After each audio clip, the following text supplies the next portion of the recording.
ഉറങ്ങാൻ കിടക്കുമ്പോൾ സഹീഹായ ഹദീസിൽ കാണാം, ഇബ്നു ഉമറാണ് റിപ്പോർട്ടകൻ, ഞങ്ങള് വസിയ്യത്ത് ഞങ്ങളുടെ തലയുടെ താഴെ വെക്കാതെ ഉറങ്ങാറില്ല.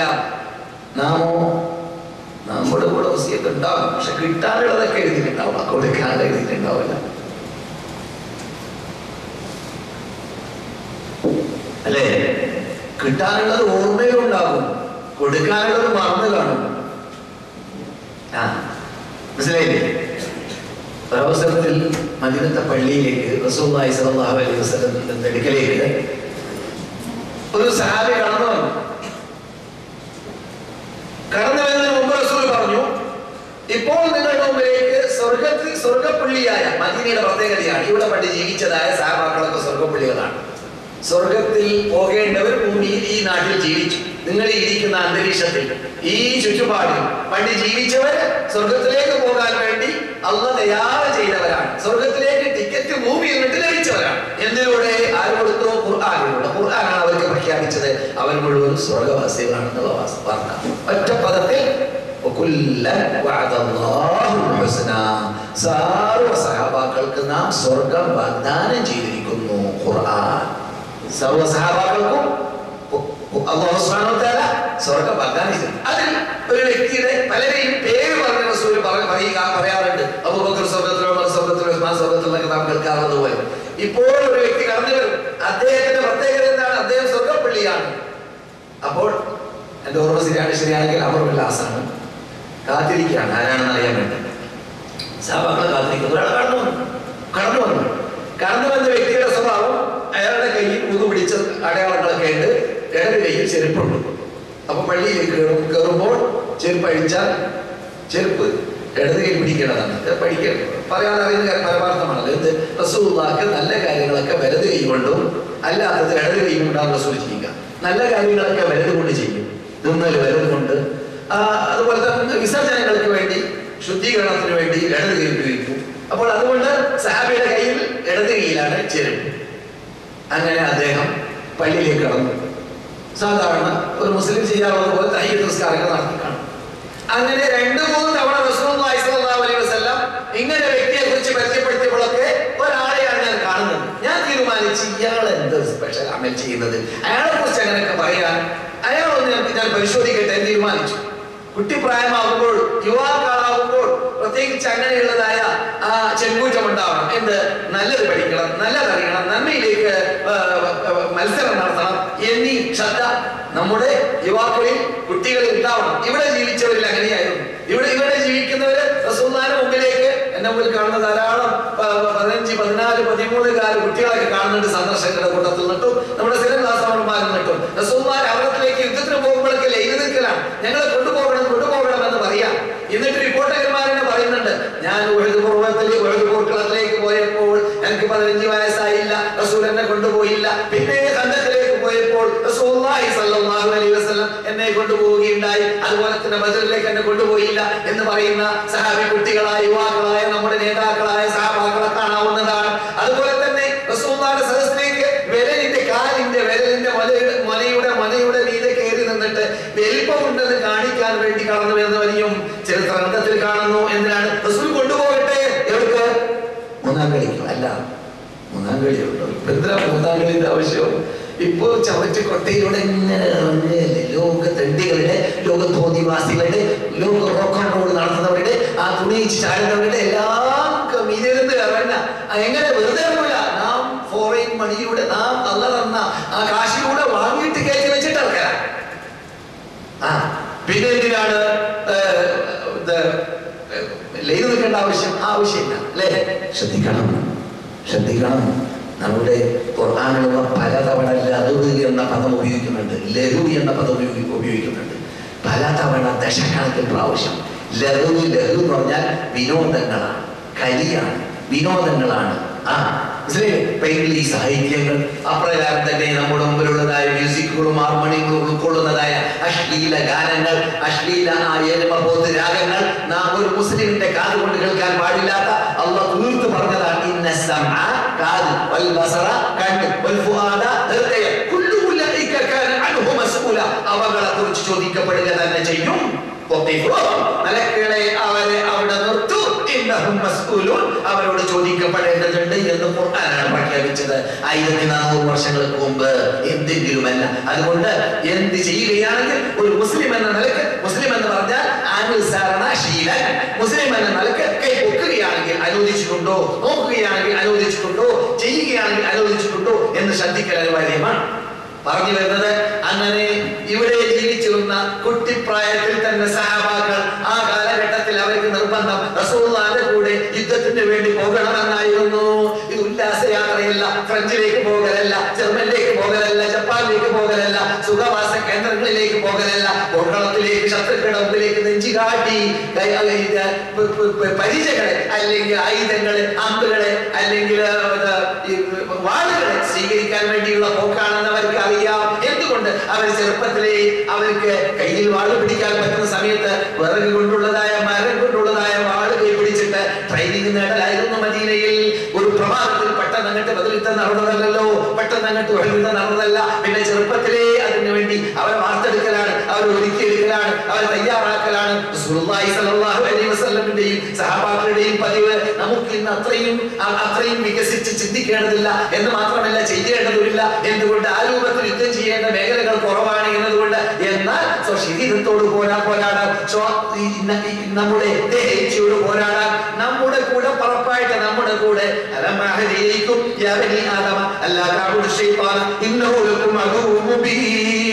അല്ലയോ ആദമിന്റെ സന്തതികളെ, നിങ്ങളോട് ഞാൻ വാഗ്ദാനം ചെയ്തിട്ടില്ലേ, പിശാച് നിങ്ങളുടെ കഠിന ശത്രുവാണ്, അവനെ നിങ്ങൾ അനുസരിച്ചു പോകരുത് എന്ന് അള്ളാഹു പരലോകത്തിൽ ചോദിക്കുന്നതായ കാലഘട്ടത്തിൽ നാം ഇവിടെ പിശാചിന്റെ കൂട്ടാട്ടത്തിന്റെ പിന്നാലെ നടക്കുകയാണെങ്കിൽ അപകടത്തിൽ പെടുമെന്ന് മനസ്സിലാക്കിയിട്ട് ആ പിശാചിലിട്ട് മോചിക്കാനെങ്കിലും നമുക്ക് പാടുപെട്ടൂടെ? ശ്രദ്ധിക്കണം. നേതാക്കളുടെ സലഫ് സാലിഹ്കളുടെ ഹിസ്റ്ററി പഠിക്കുന്ന വേളയിൽ ഖുർആനിലൂടെ അവർക്ക് ഹിസ്റ്ററി പറഞ്ഞു കൊടുക്കുന്നതൂടെ അവർ ചിന്തിക്കാൻ വേണ്ടി, അവർ പഠിക്കാൻ വേണ്ടി, അവർ മനസ്സിലാക്കാൻ വേണ്ടി. അപ്പോൾ കഥ പഠിക്കുന്നത് ചിന്തിക്കാൻ, പഠിക്കാൻ, മനസ്സിലാക്കാൻ, അതനുസരിച്ചിട്ട് അമൽ ചെയ്യാൻ. പറയുന്നു, അവർ ജീവിച്ചതുപോലെ നിങ്ങൾ ജീവിക്കൂ, അവർ ജീവിച്ചതുപോലെ നിങ്ങൾ ജീവിക്കൂ. ആരും നമ്മുടെ നേതാക്കൾ, നബിമാർ, സഹബാക്കൾ, മുമ്പന്മാർ, സൽഫസാലിഹ്യങ്ങൾ. ഈ സഹാബി കുട്ടി ചിന്തിക്കുന്നു, അയാളെ കുറിച്ച് എന്തിനാണ് ക്ഷണം വരുന്നുണ്ടോ? അയാളെ കുറിച്ച് എന്തിനാണ് റസൂലുള്ളാഹി സ്വല്ലല്ലാഹു അലൈഹി വസല്ലം സ്വർഗ്ഗപ്പള്ളി എന്ന് പറഞ്ഞു. മൂപ്പരുടെ വീട്ടിൽ പോയി എന്നാണ്. എന്നിട്ടൊരു വെള്ളം ഉപയോഗിച്ചു. ഉപ്പ വീട്ടിൽ നിന്നിട്ട് ബഹിഷ്കരിച്ചതുപോലെ, വീടില്ല, താമസിക്കാൻ പറ്റുന്ന സ്ഥലമില്ല എന്ന പോലെ അഭിനയിച്ച് പഠിക്കാൻ വേണ്ടി അങ്ങനെ അയാൾ വീട്ടിൽ കൂടി.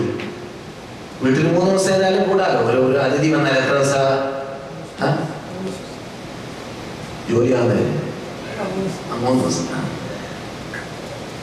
സോറി, ഞാനൊക്കെ തോന്നി പോകാറുണ്ട്. എന്ത് ഒരാൾ നാട്ടിൽ നിന്ന് വന്നിട്ട് വിസ എടുത്ത് വന്നു, ജോലിയായിട്ട് ജോലി ആകുന്നവരെ ഓസിക്ക് ഓരോ ജീവിക്കും.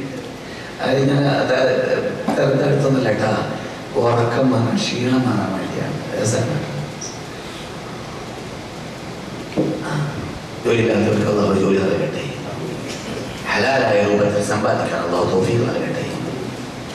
സഹോദരൻ, അങ്ങനെ ഈ സഹാബിയുടെ വീട്ടിലങ്ങട്ട് കൂടി അയാൾ എന്ത് കാട്ടുന്നത് പഠിക്കാൻ വേണ്ടിയാ പോകും. എന്താ റിസർച്ച് ചെയ്യേണ്ടത്? എന്താ പഠനം നടത്തേണ്ടത്? സ്വർഗത്തിലേക്ക് പോകാൻ റസൂലുള്ളാഹി പ്രഖ്യാപിക്കാൻ കാരണം മനസ്സിലാക്കാൻ വേണ്ടിയിട്ട് വഴി കണ്ടെത്തുകയാണ് ആ കുട്ടി സഹാബി. അങ്ങനെ കുട്ടി സഹാബിയാണ് റിപ്പോർട്ടർ. ഞാൻ അദ്ദേഹത്തിന്റെ കൂടെ ഉറങ്ങിയ ആളായി അഭിനയിക്കില്ല. എന്ത് കാട്ടുന്നത് മനസ്സിലാക്കാൻ വേണ്ടി ഒരു സാധാരണ മുസ്ലിം ചെയ്യുന്ന രൂപത്തിൽ ഒരു സാധാരണ തഹജ്ജുദ് നിസ്കാരം, വിത്ർ നിസ്കാരം പോലെ നിസ്കരിക്കുന്നല്ലാതെ ഒരു നീണ്ട നിസ്കാരമോ, നീണ്ട ഖുർആൻ പാരായണമോ, നീണ്ട ദിക്റുകൾ ചെല്ലലോ അതൊന്നും ഞാൻ കണ്ടിട്ടില്ല. ഒരു മുസ്ലിം 11 റക്അത്ത് നിസ്കരിക്കണമല്ലോ, വിത്ർ ഏറ്റവും കൂടിയ അങ്ങനെയുള്ള ഒരു സദാ ശൈലിയല്ല. അത് വേറൊന്നും ഞാൻ കണ്ടില്ല.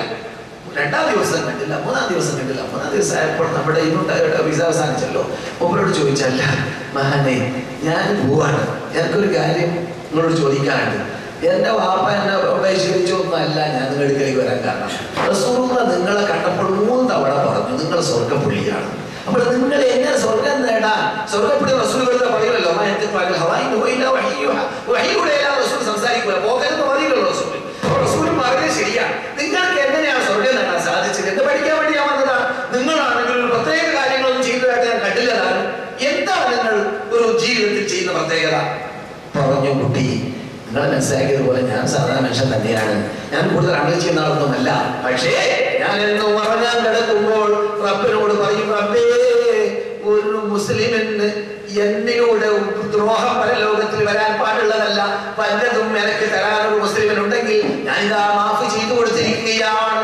എന്നെ ദൈവത്ത് പറഞ്ഞിട്ടുണ്ടെങ്കിൽ, നിമീമത്ത് പറഞ്ഞിട്ടുണ്ടെങ്കിൽ, യേശുവിന് പരിദൂഷണം നടത്തിയിട്ടുണ്ടെങ്കിൽ, ഏത് രൂപത്തിൽ ഒരു മുസ്ലിം എന്നെ കുറിച്ച് ദ്രോഹരൂപം അംഗീകരിച്ചിട്ടുണ്ടെങ്കിൽ ഞാൻ അവന് മാഫ് ചെയ്തു കൊടുത്തിരിക്കുകയാണ്. ഹൃദയം ക്ലിയർ, ഹൃദയം ക്ലിയർ. ഒരു മുസ്ലിമിന്റെ ഭാഗത്ത് എനിക്ക് അസൂയയില്ല റബ്ബേ, ഹെയ്ദില്ലല്ലോ റബ്ബേ, കോപമില്ലാതെ റബ്ബേ, ഒരു മുസ്ലിമിനെതിരിൽ, ഒരു സത്യവിശ്വാസിക്കെതിരിൽ എന്റെ ഹൃദയത്തിൽ കറയില്ല. ആ രൂപത്തിലാണ് എന്നും ഞാൻ ഉറങ്ങാൻ കിടക്കാ. ആത്മക്ലിയറിങ് ഉറങ്ങാൻ കിടക്കുമ്പോൾ ഒതു മാത്രമല്ല റസൂൽ പഠിപ്പിച്ചല്ലോ, ഒതു പിടിച്ചിട്ട് ഉറങ്ങണം. ഒതൊക്കെ പിടിക്കാൻ എവിടെ ഒതു പിടിപ്പിച്ചിട്ട് കിടക്കാനാണ് റസൂലുള്ളാഹി സ്വല്ലല്ലാഹു അലൈഹി വസല്ലം പറഞ്ഞത്. ഈ ഒതു മാത്രമല്ല പറയുന്നത്, പിന്നെയോ ആത്മാവ് ശുദ്ധീകരണം. അപ്പോൾ ആ സഹാബി മനസ്സിലാക്കി, ഇതാണ് കാരണം എന്ത്? ഒരു മുസ്ലിമിനോട് അറപ്പ് വെറുപ്പില്ലാത്ത രൂപത്തിൽ നമുക്കത് ജീവിക്കാൻ പറ്റുമോ? നമുക്ക് എന്തെങ്കിലും ഒരാൾ നടക്കുമ്പോൾ ചെരുപ്പാട്ടിയാൽ മതി, ഒരു സദസ്സിൽ ഇരിക്കുമ്പോൾ വേറൊരാൾ വന്നിട്ട് അടുത്തിരുന്നാൽ മതി. അപ്പൊ അടുക്കൽ തന്നെ ഇരിക്കണം, വേറെ എവിടെയെങ്കിലും പോയിരുന്നോട്ടെ. അങ്ങനെയാണ്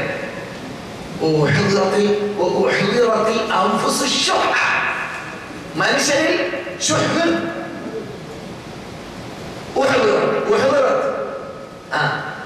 അവന്റെ സാന്നിധ്യം നേടിയ സാധനമാണ് എന്താണ്? ശരിയല്ല, ഒഴിവാണ്. അപ്പോൾ നമ്മുടെ വിഷയമാകുന്ന ഓറക്കത്തെ കുറിച്ച് സംസാരിക്കുമ്പോൾ സന്ദർശകരടക്കം എല്ലാവരും പഠിക്കേണ്ട ഭാഗമാണ്. നാം ഏത് സമയത്തും ഹൃദയം ക്ലിയറായി ഹൃദയം ക്ലിയറുള്ളവരായി മാറിക്കഴിഞ്ഞാൽ നമുക്ക് പരലോകമോക്ഷം നേടാൻ സഹായകമാകും. അന്ന് രാത്രിയാണ് മരിക്കുന്നതെങ്കിൽ വിജയിച്ചു എന്നർത്ഥം. സുബ്ഹാനല്ലാഹ്. അപ്പോൾ ഉറങ്ങാൻ കിടക്കുമ്പോൾ ചെല്ലാൻ പഠിപ്പിച്ച പ്രാർത്ഥന പരിശോധിച്ചാൽ മതി എന്ന് നാം പറഞ്ഞു. അതെന്താണ്? അല്ലാഹുമ്മ അസ്ലംതു ഇന്നി അസ്ലംതു നഫ്സി ഇലൈക. എന്റെ ശരീരത്തെ നിന്നിലേക്ക് ഞാൻ ഏൽപ്പിച്ചു കഴിഞ്ഞിരിക്കുകയാണ്. ശരീരത്തെ നിന്നിലേക്ക് ഏൽപ്പിച്ചു, സമർപ്പിച്ചു. എന്റെ കാര്യവും നിന്നിലേക്ക് ഞാൻ അർപ്പിച്ചു. എന്റെ ലഹ്റിനെ നിന്നിലേക്ക് ഞാൻ മടക്കി. എനിക്ക് പിന്നെ ആരുമില്ല, ഓടിയാലും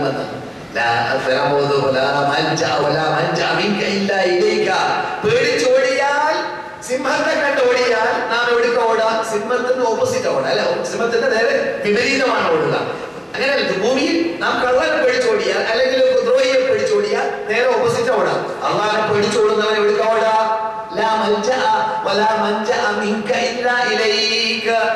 നിന്നിലേക്കല്ലാതെ സംരക്ഷണം നേടുന്നവരില്ല, പേടിച്ചോടുന്നവരില്ല. അള്ളാന്റെ അദാബിനെ പേടിച്ചാൽ എവിടേക്ക് ഓടണം? അള്ളാഹിലേക്ക് ഓടണം. അള്ളാന്റെ ശിക്ഷയെ ഭയപ്പെടുന്നവൻ എവിടേക്ക് ഓടണം? അള്ളാഹിലേക്ക് ഓടണം. അള്ളാന്റെ രക്ഷ ആവശ്യപ്പെടുന്നവൻ എവിടേക്ക് ഓടണം? അള്ളാഹിലേക്ക് ഓടണം. അള്ളാഹിലേക്ക് തന്നെയാണ് ഓട്ടം. സുബ്ഹാനല്ലാഹ്. എന്താ പദത്തിന് റസൂലുള്ളാഹി വഹീയോട് സംസാരിക്കാണ് കൂട്ടരെ. അള്ളാഹ് പറഞ്ഞിരുന്നതാണ് ഇത്, നിങ്ങൾ ഉറങ്ങാൻ കിടക്കുമ്പോൾ ഇങ്ങനെ ചെല്ലണം എന്ന്. അത്ര അർത്ഥവത്തായ റസൂലുള്ളാഹിന്റെ പ്രത്യേകത റസൂൽ പറയാറുണ്ടല്ലോ, എനിക്ക് നൽകപ്പെട്ടു 5 കാര്യം മറ്റുള്ള നബിമാർക്ക് നൽകപ്പെടാത്തത്. അതിൽപ്പെട്ടതാണ് എന്ത്? ഒരു വാക്ക് പറഞ്ഞാൽ അത് ഉൾക്കൊള്ളേണ്ടത് മുഴുവൻ ഉൾക്കൊള്ളും, അതിൽ നിന്നിട്ട് പുറത്തു പോകേണ്ടതൊക്കെ പുറത്തു പോകും. അങ്ങനെയുള്ള അർത്ഥവത്തായ പദപ്രയോഗം നടത്താനുള്ള സാഹിത്യ ശൈലി, സംസാരിക്കാനുള്ള കഴിവ് എനിക്ക് റബ്ബുൽ ഇസ്സത്ത് ജല്ല ജലാലുഹു നൽകിയെന്ന് ജീവിതത്തിൽ കളവ് പറയാത്തവരും നമ്മുടെ മുമ്പിൽ അന്തരീക്ഷപ്പെടുന്നവരുമായ നബിയുനാ മുഹമ്മദുർ റസൂലുള്ളാഹി സ്വല്ലല്ലാഹു അലൈഹി വസല്ലം പറയുന്നു.